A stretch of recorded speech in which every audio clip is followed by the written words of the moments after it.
Why do some talented people become legends while others simply disappear?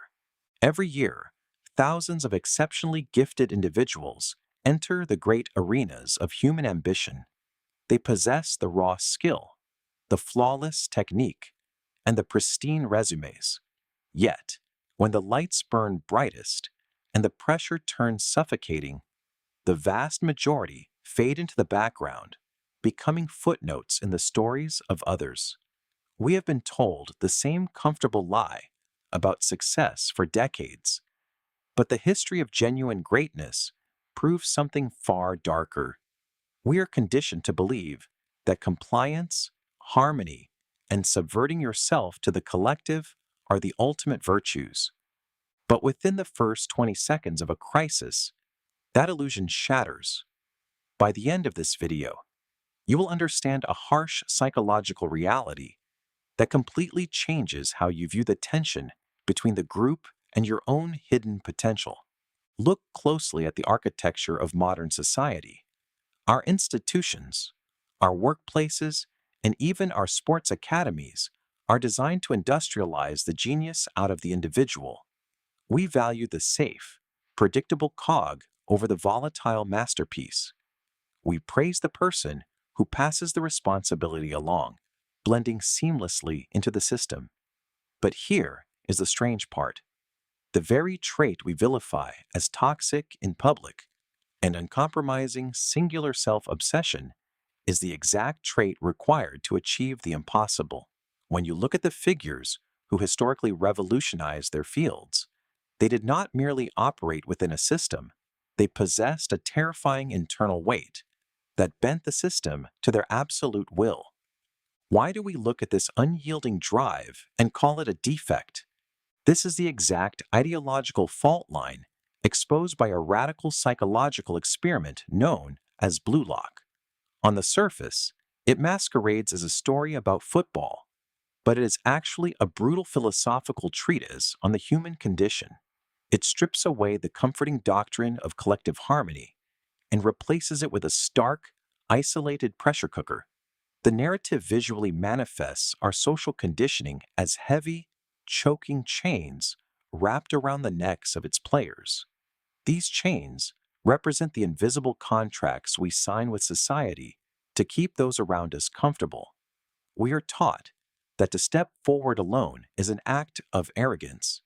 But Jinpachi Ego's experiment isn't actually about creating a sports star.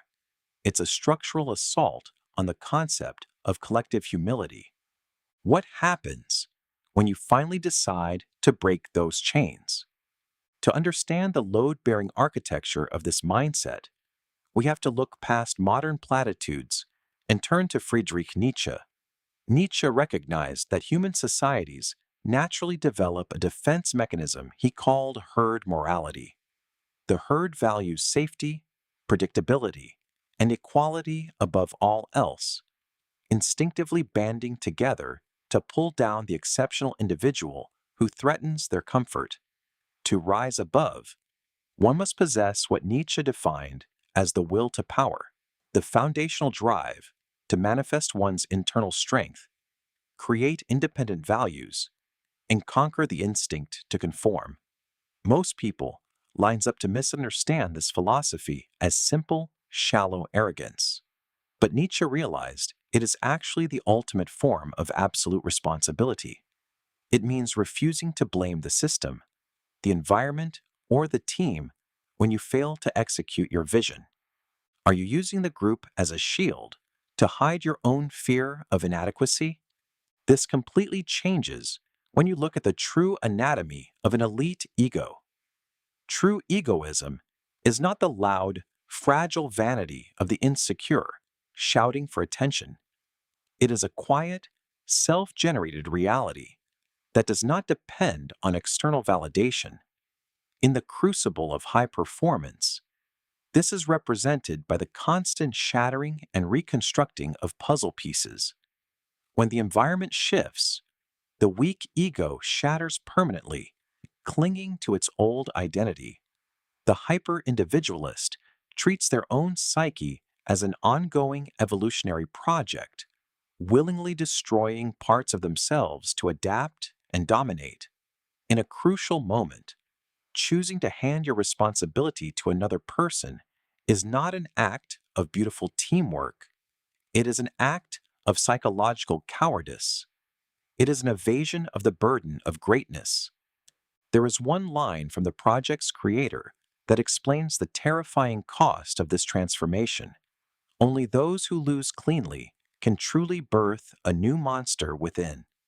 This philosophical friction reaches its absolute apex in the real-world coliseum of a global final. Picture a stadium suffocating under the weight of 80,000 screaming voices and billions watching from afar. The tactical blueprints have broken down. The coach's instructions are rendered useless by the chaos, and the collective system freezes in terror. At that exact precipice, the group cannot save you. The herd looks around for someone else to carry the weight.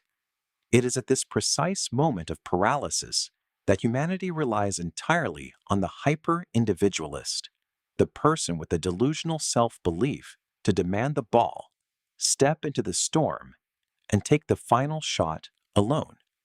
True collective elevation only happens when the individual refuses to compromise their standard for the sake of group comfort. The legend does not serve the team. The team is elevated by the legend's relentless pursuit of mastery.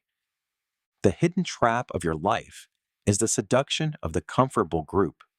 It is incredibly easy to hide in the crowd, blending into the background of your workplace, your creative field, or your social circle, whispering to yourself that you are waiting for the perfect environment or the right support system. The real danger isn't that you will try to become great and fail.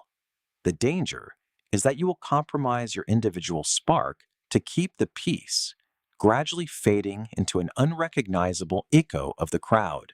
Why do some talented people become legends, while others simply disappear? Because the legends realized that harmony is often a beautifully packaged lie. Greatness does not require permission, it does not seek consensus, and it never waits for the crowd to understand its value. Step out of the shadow of the herd.